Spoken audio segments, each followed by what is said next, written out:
Bilingual Web Magazine. Dig Tokyo. Books and Magazines 007. Motoori Norinaga and Kobayashi Hideo. Famous Books on Japan to Read Before You're 30. 1. 1. Kokugaku and Motoori Norinaga.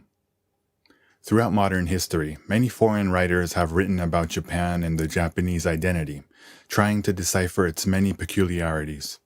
The tradition traces its roots to the Azuchi Momoyama period, the time of Oda Nobunaga and Toyotomi Hideyoshi, to Catholic missionaries who came to Japan and relayed what they observed back to Europe.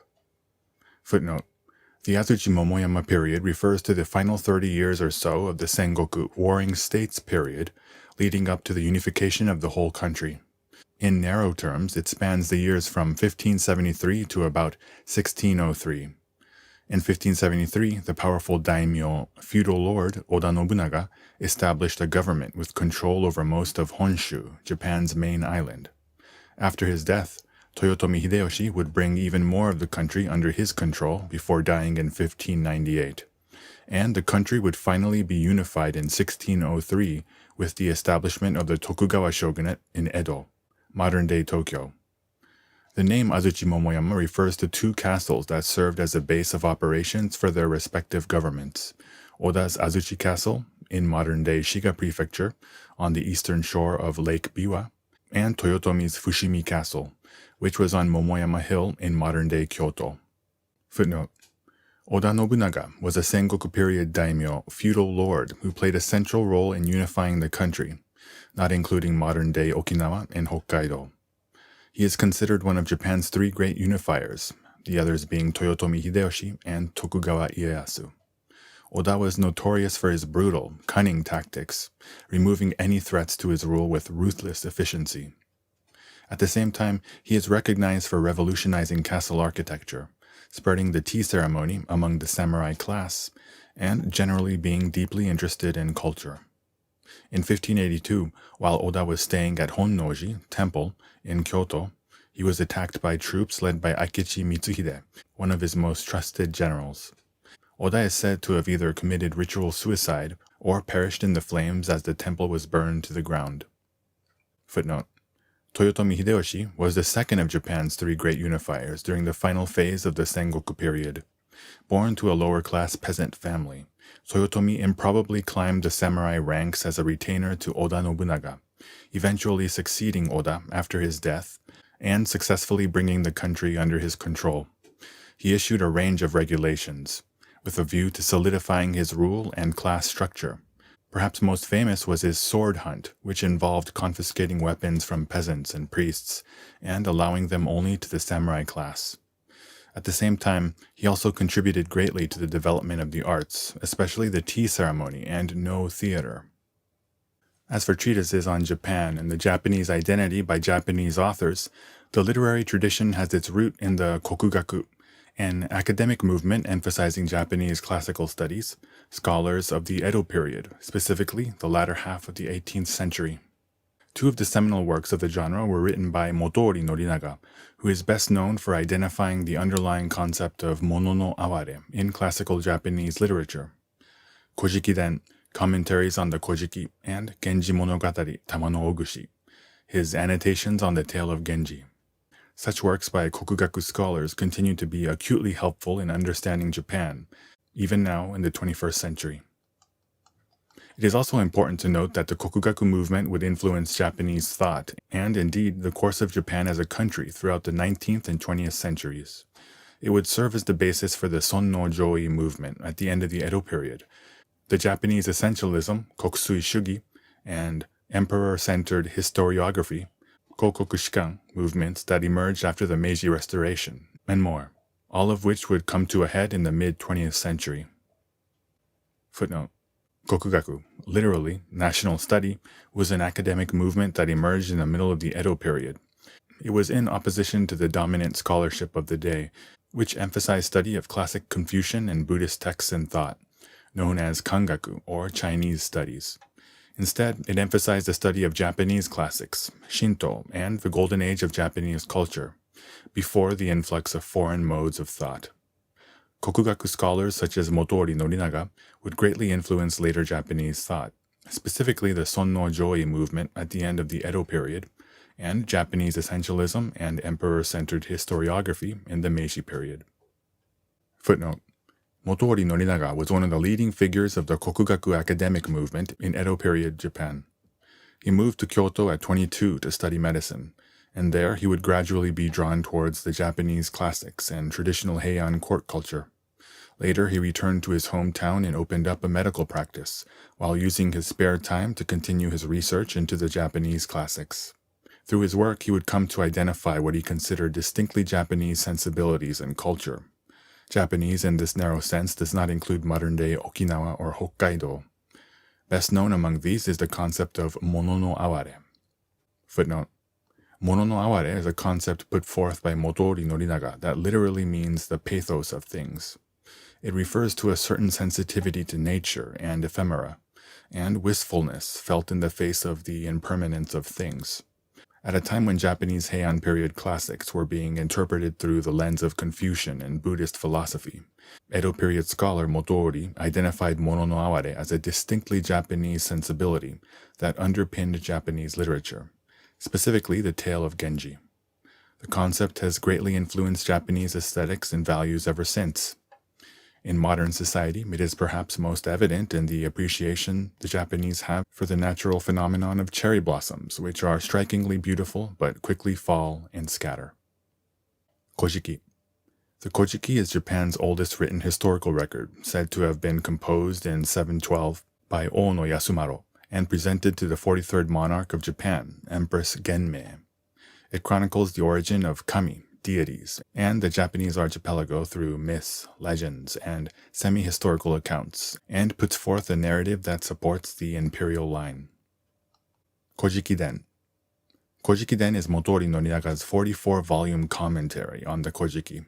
He identified a distinctly Japanese spirituality underpinning the mythology and lifestyles of ancient peoples presented in the historical chronicle, Shinto. He puts forth his view of Shinto as an original Japanese form of worship. The Tale of Genji. The Tale of Genji is considered the world's first novel, written by Murasaki Shikibu, a lady-in-waiting at the imperial court, in the beginning of the 11th century. The tale depicts Heian period aristocratic society and its values through the trials and tribulations of its amorous protagonist, Hikaru Genji. Genji Monogatari Tama no Ogushi. This is Motoori Norinaga's annotations on the tale of Genji.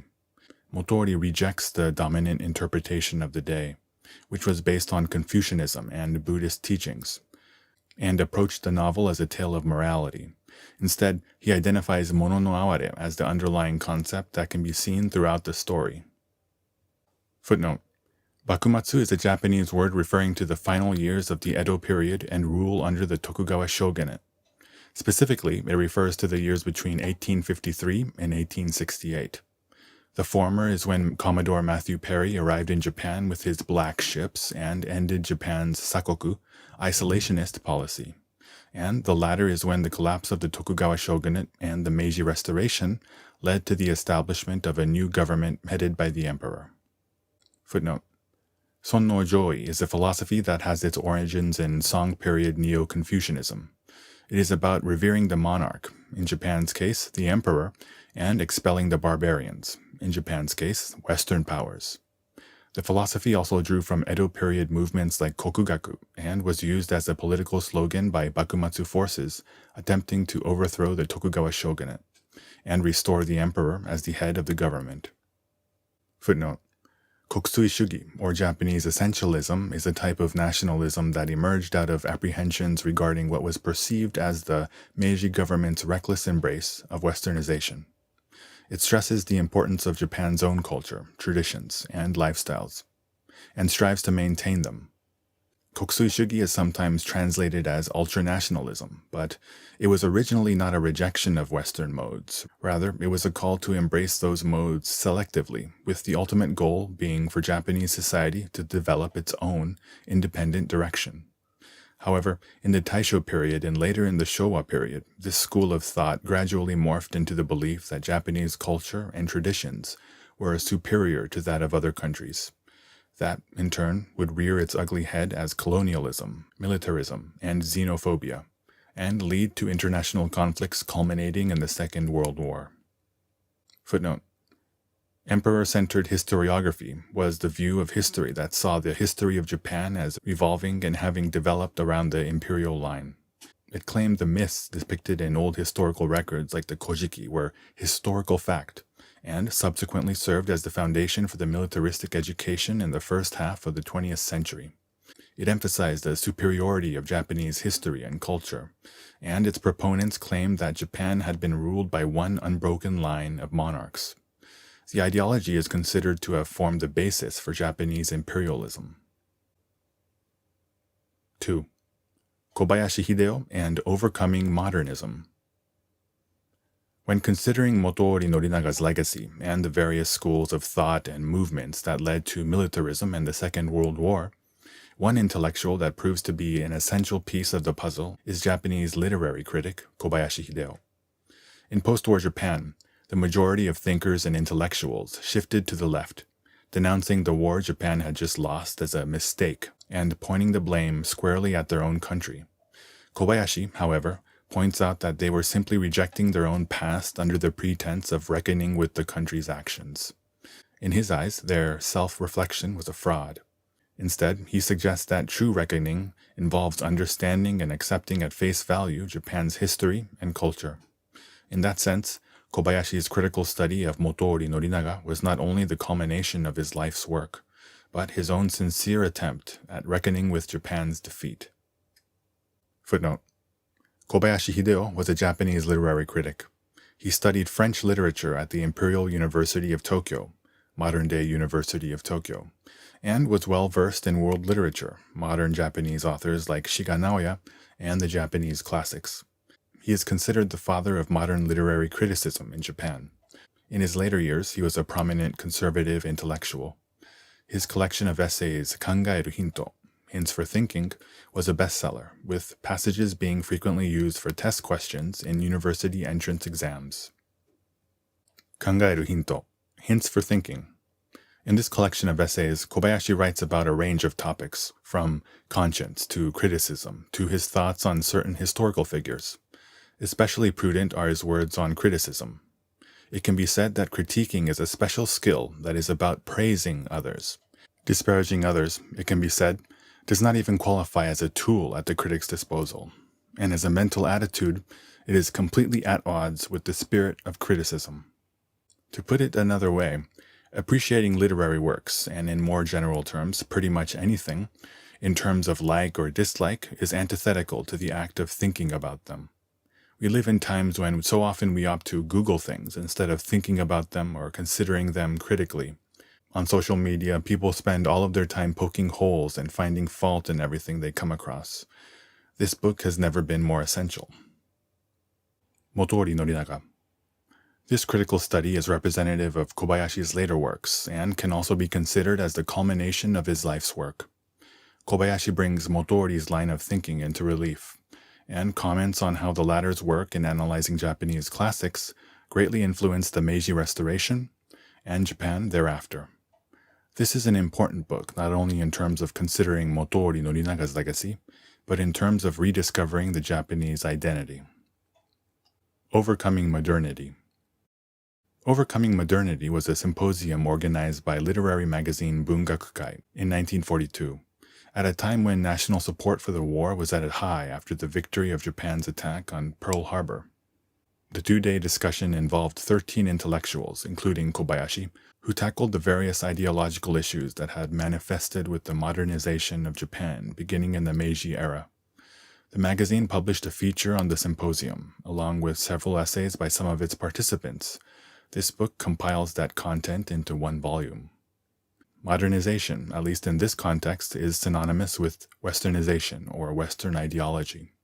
From the perspective of Jigyaku Shikam, the masochistic view of history espoused in post-war Japan, the Overcoming Modernity Symposium is seen as a pretense for legitimizing the Pacific War. Upon closer examination, it becomes clear that Kobayashi and the other participants were casting doubt on Western modernism, which they saw as espousing individualism and egoism. In its place, they explore a vision of modernism that is distinctly Japanese, and in a more general sense, unique to Asia. Footnote.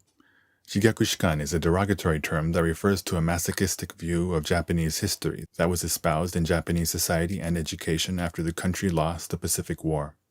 It rejects the values that characterize pre-war Japan and emphasizes the negative aspects of Japanese history.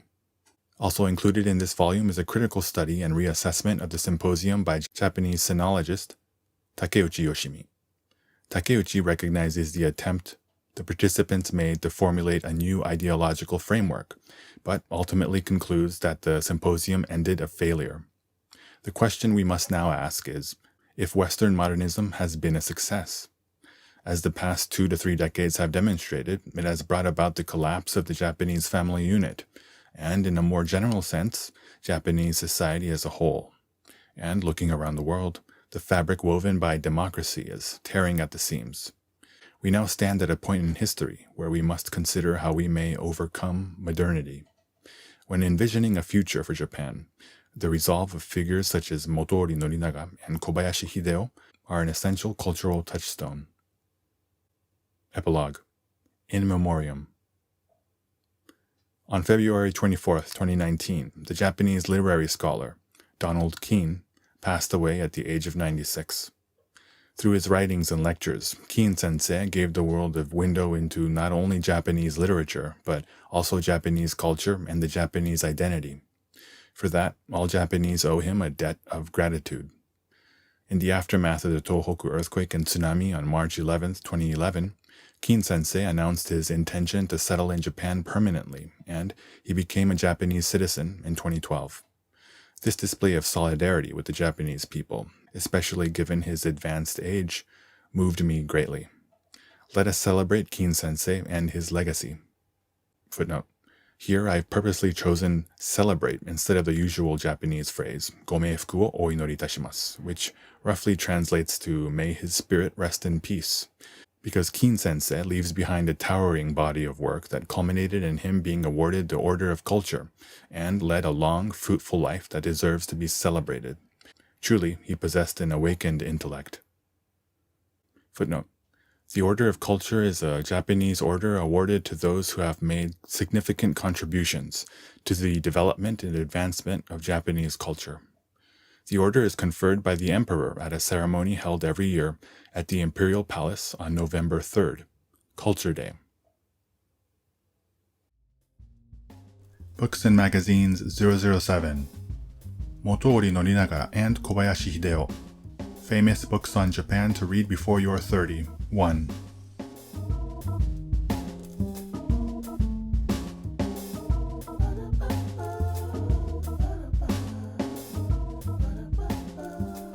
www.digtokyo.jp